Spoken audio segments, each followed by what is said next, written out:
Hello friends, नमस्ते। मैं नरेश आहूजा फिर आपके साथ कर रही हूँ बात। फ्रेंड्स, जीवन कैसा होना चाहिए इसके बारे में हम बहुत सोचते हैं, बहुत कुछ पढ़ते हैं, बहुत कुछ सुनते हैं और उसके लिए हम कई प्लान्स बनाते हैं, कई प्रोग्राम्स बनाते हैं। लेकिन वास्तव में जीवन है क्या, उस पर हम ध्यान नहीं देते हैं। जीवन जो अस्तित्व का ग्रेटेस्ट गिफ्ट है हमारे पास, जो एक वरदान के रूप में हमें मिला हुआ है, उसको कई बार हम अपनी नासमझी से, जीवन को ना समझने के कारण अभिशाप में परिवर्तित कर देते हैं। नासमझी तो कोई भी करेगा तो नुकसान तो होगा ही। तो इसीलिए हम किसी समझदार से अपने प्रश्न उत्तर भी पूछते हैं कि जीवन कैसा हो। लेकिन यही जीवन जब खतरे में पड़ जाता है तो उस समय हमारी स्थिति क्या हो जाती है? हम लाचार हो जाते हैं, बेबस हो जाते हैं और तब हम अपने आप को एक बूंद के समान समझते हैं उस परम अस्तित्व के सामने और प्रार्थना करते हैं, हाथ जोड़ते हैं कि किसी भी रूप में प्रार्थना करते हैं, हाथ जोड़ते हैं कि हे प्रभु, मुझे थोड़ा सा जीवन और दे दीजिए, मुझे थोड़ी सी सांसें और मिल जाए और समय मिल जाए, मैं इस जीवन को जी लूँ। और फिर हम भगवान, डॉक्टर को भी भगवान मान लेते हैं कि किसी तरह से वो मुझे बचा ले। तो इसका मतलब अंदर ही अंदर हमें ये बात मालूम है कि जीवन बहुत कीमती है। कोहिनूर हीरा तो इसके सामने क्या होगा, है ना?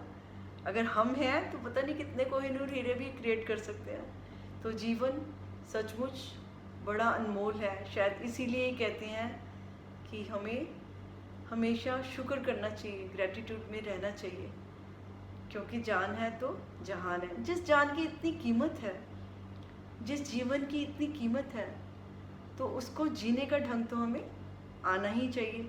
लेकिन हम क्या कर रहे हैं? हमारी तो अगर नौकरी नहीं है तब हम दुखी हैं, बिजनेस नहीं चल रहा तब हम दुखी हैं, बच्चे कहना नहीं मान रहे तब हम दुखी हैं, वो पढ़ाई नहीं कर रहे तब हम दुखी हैं। मुझे तो समझ नहीं आता कि कौन सी बात से हम सुखी हैं, क्योंकि हमने सपने लिए हुए हैं। मेरा पार्टनर ऐसा होना चाहिए, मेरा घर ऐसा होना चाहिए, मेरे बच्चे ऐसे होने चाहिए, उनकी एजुकेशन ऐसी होनी चाहिए, पता नहीं कितने ही सपने। मेरे पास इतना पैसा होना चाहिए, फिर मैं उससे ये कार खरीदूंगा, फिर मैं ऐसा घर बनाऊंगा। पता नहीं कौन सी दुनिया हमने क्रिएट कर लिया। वो हम सबको पता है हमने अपनी अपनी कौन सी दुनिया क्रिएट की है। जब इतने सारे सपने होंगे, जीवन को इतने खंडों में हम बांट लेंगे, इतने टुकड़े कर देंगे उसके, तो पूरा मज़ा कहाँ से आएगा जीवन का? टुकड़े टुकड़े जोड़कर कोई सीनरी अच्छी नहीं बनती है। कभी कोई टुकड़ा टूट जाएगा तब दुखी, कभी कोई टूट जाएगा तब दुखी। तो जीवन को हम होलिस्टिकली, संपूर्ण रूप में एंजॉय कभी भी नहीं कर पाते, क्योंकि जीवन से हम सीधा संपर्क ही नहीं करते। अब जीवन है क्या? हम सोचते हैं कि कोई हमें बताएगा तो हमें समझ आ जाएगा। अरे समझ तो सबके पास है। हमारी तो वो हालत है कि घर में सुई अगर गुम जाए ना हमारे कमरे में, तो हम कहते हैं मेरी सुई गुम गई, और हम कहाँ चले जाएंगे? गली में ढूंढने के लिए चले जाएंगे, क्योंकि मेरे कमरे में अंधकार था तो मैंने सोचा चलो गली में रोशनी है, वहाँ पर मैं सुई ढूंढ लूँ। तो क्या कभी वो वहाँ से मिलेगी?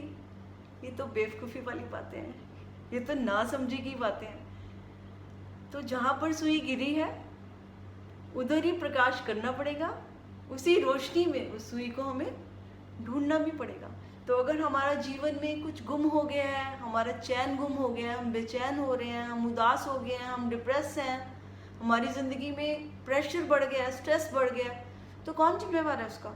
हाँ, जिम्मेवारी हम दूसरों को देते थे। बच्चा अपने फादर पे आ जाएगा, फादर अपने बच्चे पे आ जाएगा, पति पत्नी पे। तो वाइस वर्सा हम एक दूसरे को दोष देकर अपना काम चलाते रहते हैं और उससे हमारा काम नहीं चलता। खुश तो फिर भी नहीं हम हो पाते, हो ही नहीं सकते। क्यों?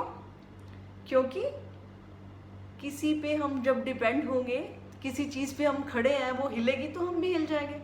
हम इंडिपेंडेंट होते ही नहीं हैं। हम अपनी समझ का जब तक प्रयोग नहीं करेंगे, इंडिपेंडेंट नहीं होंगे, तो हम अपनी जर्नी को कभी भी सीधा और साफ सुथरा लेकर नहीं जा सकते। कोई कोई रास्ता बताएगा, कोई कोई, तो मुझे खुद ही अपना रास्ता ढूंढना पड़ेगा और मुझे खुद ही देखना पड़ेगा कि मैंने अपने मन के कौन कौन से जंजाल पैदा किए हैं, क्योंकि हर इंसान खुद ही जानता है कि उसने कौन कौन सी उलझने पैदा की है, उसके कौन से स्वार्थ हैं, उसके कौन से लालच हैं, उसने किसको धोखा दिया है, किसी से धोखा खाया है। ये सारी बातें वो कैसे हुआ, वहाँ पर मेरी क्या कमी थी, किसी क्या कमी थी, अगर जब हम खोजने जाएंगे तो ये सारे प्रश्नों के उत्तर सब हमारे पास ही मिलेंगे। कोई दूसरा नहीं हमारी उलझनों के बारे में बता सकता।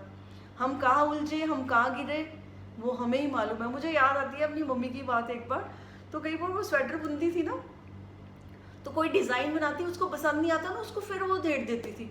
तो फिर क्या करती थी, एक नया डिज़ाइन बना के फिर देखती थी, ओहो चलो ये अच्छा लगा मुझे। ये क्या है, ये जीवन जीने की एक कला है। वो कलाकारी थी उनकी स्वेटर बुनने की, कि देखा जो चीज़ अच्छी लगी बना ली और जो नहीं अच्छी लगी उसको उधेड़ के फेंक दिया। तो जीवन जीना भी एक बहुत बड़ी कला है, एक ग्रेटेस्ट आर्ट है। और कोहिनूर को संभालना तो ग्रेटेस्ट आर्ट ही होगी। कितना संभाल के रखते हैं, छोटी सी चीज़ को भी, सोने की भी हो, अलमारी में संभाल के ऐसे कैसे संभालते हैं, वो गिर ना जाए, कितना संभाला है ना उस चीज़ों की। फिजिकल लेवल पे बड़ी संभाल है हमारी, लेकिन जो हमारा जीवन है उसको संभालने में हम कितना चूक रहे हैं, कितनी नासमझी कर रहे हैं। तो कैसे, जब हम जीवन को समझेंगे धीरे धीरे हमारी समझ बढ़ने लग जाएगी। कैसे समझ बढ़ेगी, हम अपने साथ जुड़ेंगे, अपनी समझ का दिया हमें जलाना पड़ेगा। प्रकाश जलाएंगे तो अंधेरा अपने आप ही मिट जाएगा। अंधेरा तो होता ही नहीं है। अंधेरा क्या होता है, darkness is the absence of light. और जब लाइट का बटन ऑन किया तो क्या हो गया, अंधकार अपने आप मिट गया। तो उस प्रकाश तो अपने आप ही आ गया, सिर्फ एक समझ का दिया ही तो हमने जलाया था। तो इसी तरह से ही अपनी समझ के द्वारा जीवन को बहुत खूबसूरती से हम जी सकते हैं। अब जैसे अगर हमें शांति से रहना आ गया तो क्या होगा, अशांति अपने आप चली जाएगी। और अगर हमें खुश रहना आ गया, हम खुशी से जीना सीख गए, तो क्या होगा, गम किनारा कर जाएंगे। और अगर हमें प्रेम करना आ गया तो घृणा बहुत पीछे रह जाएगी। तो क्या हुआ, तो नेगेटिविटी क्या है, ये भी तो लैक ऑफ पॉजिटिविटी है, एब्सेंस ऑफ पॉजिटिविटी है। तो बहुत ज़रूरी है कि हम जीवन को समझ के द्वारा जिए। यानी समझ क्या, एक प्रकाश है, एक लाइट है जो हमें रास्ता दिखाती है। और बाकी चॉइस हमारी है, चाहे हम अज्ञान के अंधकार में रहें या हम ज्ञान के प्रकाश में चलें। लेकिन जब हमें प्रकाश उपलब्ध है, जब हमारे पास रोशनी है, तो हम अंधकार में क्यों जिए, कोई सेंस नहीं बनती अंधकार में जीने की। तो जब इतनी सुंदर दुनिया है, इसको सुंदर से जीने का ढंग सीख लें, अपने साथ जुड़ जाएं और जो जो उलझने हैं, देखो जहाँ जहाँ अड़े हैं वहाँ से अपने आप को सुलझाना सीख लें, तो रास्ते बड़े सहज हो जाएंगे, सरल हो जाएंगे। जीवन फिर डिप्रेशन नहीं होगा, फिर जीवन एक एक्सप्रेशन होगा। जैसे हम एक्सप्रेस कर रहे हैं, तो एक दूसरे से हम बड़े प्यार से मिलेंगे। और जीवन में जो लाइट है, समझ की जब लाइट जलती है तो कोई भी अंधकार नहीं रहता, कोई भी डिप्रेशन नहीं रहता, कोई भी स्ट्रेस नहीं रहता। फिर क्या होता है, हमें अपना जीवन समझ भी आ जाता है कि एक बूंद जो है ना, वो क्या है, वो चाहे जब सागर को समर्पण जब कर देती है तो क्या है, वो सागर बन जाती है।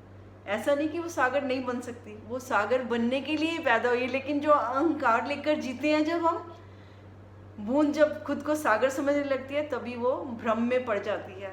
वो स्वीकार जीवन को नहीं करती है। जीवन को सहज स्वीकार करना है तो जीवन की समझ के साथ चलना पड़ेगा। और जीवन को संवारने में, सजाने में देर मत करिए। कहीं ऐसा ना हो कि बहुत देर हो जाए। इस जीवन को उत्साह से जिए, प्रेम से जिए, भरपूर जिए, इसमें कोई कसर बाकी ना रह जाए। एक गोल्डन अपॉर्चुनिटी है जीने की, इस अवसर को कभी भी हाथ से मत जाने दें, मत जाने दें। यही मेरी आपसे प्रार्थना है। इसी के साथ आपका मैं धन्यवाद करती हूँ, नमस्ते कहती हूँ। धन्यवाद, धन्यवाद।